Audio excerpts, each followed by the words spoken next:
Hi friends! ఈ కథ మీకోసంలో ఈరోజు మనం చూడబోయే కథ అమెరికా వద్దు నీ ప్రేమే కావాలమ్మా. హాయ్ చుట్కీ. హాయ్ చోటు. చెప్పు. ఏం లేదు చుట్కీ, మన ఈ కథ మీకోసం వాళ్ళు కథలు పెట్టడానికి ఎంత కష్టపడుతున్నారు. కథలు చెప్తున్నారు, ఎడిటింగ్ చేస్తున్నారు, మంచి మంచి కంటెంట్ ఇస్తున్నారు, ఇంకా మోటివేషనల్ కోట్స్ కూడా పెడుతున్నారు. అవును చోటు. మరి సబ్స్క్రైబర్స్ ఎందుకు చుట్కీ ఇంత తక్కువ ఉన్నారు వీళ్ళకి? ఫ్రెండ్స్, మరి మీరు కూడా వీళ్ళకి సపోర్ట్ చేయండి. లైక్ చేయండి, షేర్ చేయండి, కామెంట్ చేయండి, సబ్స్క్రైబ్ చేయండి, మర్చిపోకుండా బెల్లును కూడా క్లిక్ చేయండి. సరేనా చుట్కీ, ఇక మనం వెళ్దామా? కనీ పెంచిన అమ్మను కాదని అమెరికా వెళ్ళి అక్కడే సెటిల్ అయిన కొడుకు చివరకు అమ్మను వృద్ధాశ్రమంలో చేర్చాల్సి వస్తే మలి వయసులో అమ్మను ఒంటరిగా వదిలేశాడా లేదా అమెరికానా? ఈ మధ్యకాలంలో కార్తీక్ అనే ఒక ఆయన ఒక ఖరీదైన వృద్ధాశ్రమానికి వెళ్లారు. ఖరీదైనది ఎందుకన్నానంటే అక్కడున్న వాళ్ళు దాదాపు ఎన్ఆర్ఐల తల్లిదండ్రులు. వారి నెలవారీ చెల్లింపులు డాలర్లలోనే ఉంటాయి. వృద్ధాశ్రమంలో తమ తల్లిదండ్రులు సుఖంగా బతకాలని పిల్లలు భారీగానే డబ్బు చెల్లిస్తుంటారు. అక్కడున్న చాలామందికి పెద్ద పెద్ద ఇళ్ళు, కొందరికి పొలాలు, ఆస్తులు ఉంటాయి. ఎవ్వరూ చూసేవాళ్ళు లేక పెద్ద పెద్ద ఇళ్లలో బిక్కుబిక్కుమంటూ ఉండలేక వృద్ధాశ్రమాల్లో చేరుతున్నారు. విదేశాల్లో ఉంటున్న పిల్లలు చేర్పిస్తున్నారు.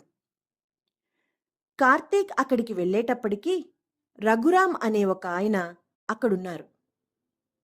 ఆయన తల్లి ఆశ్రమంలో ఉన్నారు.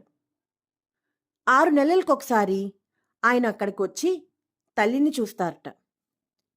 ఆయనతో మాట్లాడాలనిపించింది కార్తీక్కి.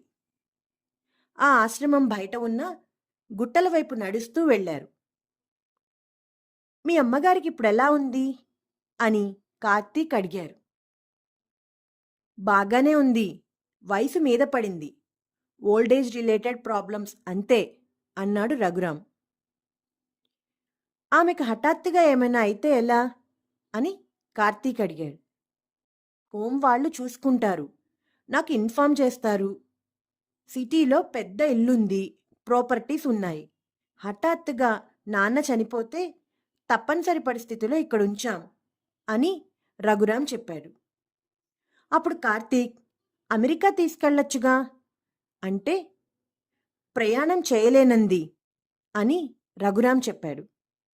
ఇక్కడ ఇల్లుంది, ఆస్తులున్నాయి కదా, ఇంకా అమెరికాలోనే ఎందుకుండడం అని కార్తీక్ అడిగితే ఆ రఘురాం చివ్వున తలెత్తి కార్తీక్ వైపు చూశాడు. ఇక్కడ ఉండలేమండి అన్నారు. వెంటనే కార్తీక్ ఎందుకుండలేరు? అప్పుడు రఘురాం నా వైఫ్ పిల్లలు రారు, అమెరికా జీవితానికి అలవాటు పడితే వదలటం కష్టం అని చెప్పాడు. వెంటనే కార్తీక్ ఏముందక్కడ అంటే ఏమి లేదో చెప్పండి అని రఘురాం అన్నారు. మీకు జన్మనిచ్చిన అమ్మ అక్కడ లేదుగా అని కార్తీక్ అంటే వస్తూ పోతూ ఉంటాగా అని రఘురాం అన్నాడు. సారీ, నేను ఇలా మాట్లాడుతున్నానని వేరే అనుకోకండి. నేను ఈ అంశం మీద పరిశోధన చేస్తున్నా. ఎన్నో ఓల్డేజ్ హోములు తిరుగుతుంటాను. ఎంతోమంది తల్లిదండ్రులతో మాట్లాడుతూ ఉంటాను. వాళ్ళ అనుభవాలు, పిల్లల మీద వాళ్ళ ప్రేమలు కళ్ళల్లో నీళ్లు తెప్పిస్తుంటాయి. లోపల ఎంత బాధ ఉన్నా పిల్లలు విదేశాల్లో ఉండడాన్ని వాళ్ళు సమర్థిస్తుంటారు అని కార్తీక్ అన్నారు. మా అమ్మ కూడా అంతేనండి అని రఘురాం అంటే అమ్మలందరూ అంతే రఘురాం గారు. సరే, ఇక్కడ కూర్చుందామా? మా అమ్మ గురించి మీకు చెప్పాలనిపిస్తోంది అని కార్తీక్ అన్నారు. తప్పకుండా, అమ్మ కూడా నిద్రపోతోంది అన్నాడు రఘురాం. అక్కడున్న ఒక బెంచ్ మీద కూర్చున్నారిద్దరు. కార్తీక్ వెంటనే తన తల్లిదండ్రుల గురించి చెప్పడం ప్రారంభించాడు. మా అమ్మా నాన్నలకి నేనొక్కడినే. పీజీ చేసి వచ్చేస్తానని వెళ్ళి అక్కడే అమెరికాలో ఉండిపోయాను. పీజీ అయిపోయింది. మంచి ఉద్యోగం వచ్చింది. ఇక పెళ్లి కూడా చేశారు. పిల్లలు పుట్టుకొచ్చారు. విలాసవంతమైన జీవితం. వీకెండ్ పార్టీలు, ప్రయాణాలు, అప్పుడప్పుడు ఇండియా రావడం, చుట్టాల్లా ఉండి వెళ్ళడం. నాన్న మంచి ఉద్యోగంలో ఉండటంతో ఇంట్లో పనిచేసే వాళ్ళకి లోటు లేదు. ఓ రాత్రి నాన్న హఠాత్తుగా గుండెపోటుతో చనిపోయారు. పాపం శవంతో అమ్మ ఆ రాత్రంతా ఉంది. షాక్లోకి వెళ్ళిపోయింది. నాన్న చనిపోయాడని ఆమె మనసు రికార్డ్ చేసుకోలేదు. 3 రోజుల తర్వాత నేనొస్తే, "వచ్చావా? నాన్నని ఆసుపత్రిలో జాయిన్ చేసి నాకు చూపించటం లేదు" అంది. నాకు ఏడుపు తన్నుకొస్తోంది. అమ్మ మాత్రం ఏడవటం లేదు. హాస్పిటల్కి వెళ్దామంటోంది. అమ్మ చుట్టూ బంధువులున్నారు. అరగంట తర్వాత మార్చురీ నుండి నాన్న శవాన్ని తెచ్చారు. ఆయనకి ఆఖరి స్నానం చేయిస్తున్నప్పుడు అమ్మ విరుచుకుపడిపోయింది. నాన్న లేడని అర్థమైంది. అంతా ముగిసిపోయింది. ఇక అమ్మని అమెరికా పోదాం రమ్మన్నాను. రానంది. ఈ ఇంటితో, మీ నాన్నతో 50 ఏళ్ల అనుబంధం నాది. ఇక్కడే ఉంటాను. నేనెక్కడికి రాను అన్నది అమ్మ. నా పరిస్థితి మీరు ఊహించగలరనుకుంటున్నాను.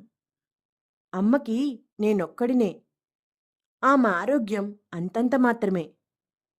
ఎన్నో రకాల మందులేసుకుంటుంది. నాన్న ఇన్నాళ్ళు అమ్మని చూసుకున్నారు. రేపట్నుండి ఎలా?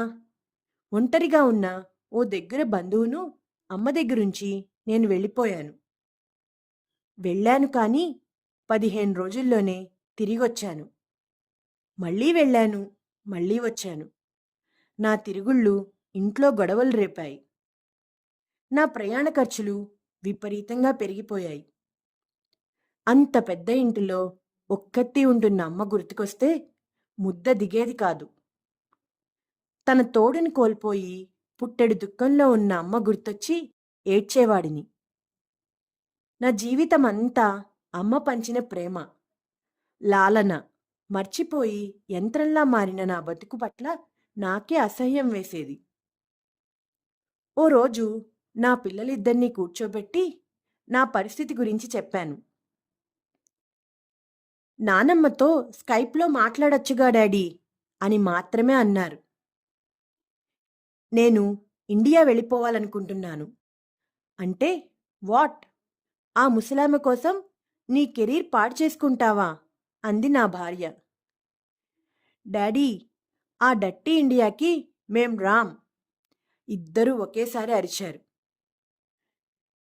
అప్పుడు నేను చచ్చిపోతే మీ అమ్మని కూడా నేను వదిలేసినట్లు వదిలేస్తావా అని అడిగాను. ఒక్కసారి ముగ్గురు బిత్తరపోయారు. నేను మిమ్మల్ని రమ్మని అడగటం లేదు. మీ చదువులు పాడవుతాయని నాకు తెలుసు. మీరిక్కడే ఉండండి, నేను వెళ్తాను. దాని మీద చాలా ఆర్గ్యుమెంట్స్ జరిగాయి. ఇంత మంచి జీవితాన్నిచ్చిన అమెరికాని వదిలేసి ఇండియా పోతానంటున్నావు. ఏముంది డాడీ అక్కడ? అంది నా కూతురు. అక్కడ మా అమ్ముంది. నా మీద ప్రాణాలన్నీ పెట్టుకుని పెంచిన మా అమ్ముందమ్మా అక్కడ. నన్ను కనీ పెంచిన నా కన్నతల్లిని ఒంటరిగా వదిలేయలేనమ్మా అంటూ ఏడ్చాను. గుండె లవిసేలా ఏడ్చాను.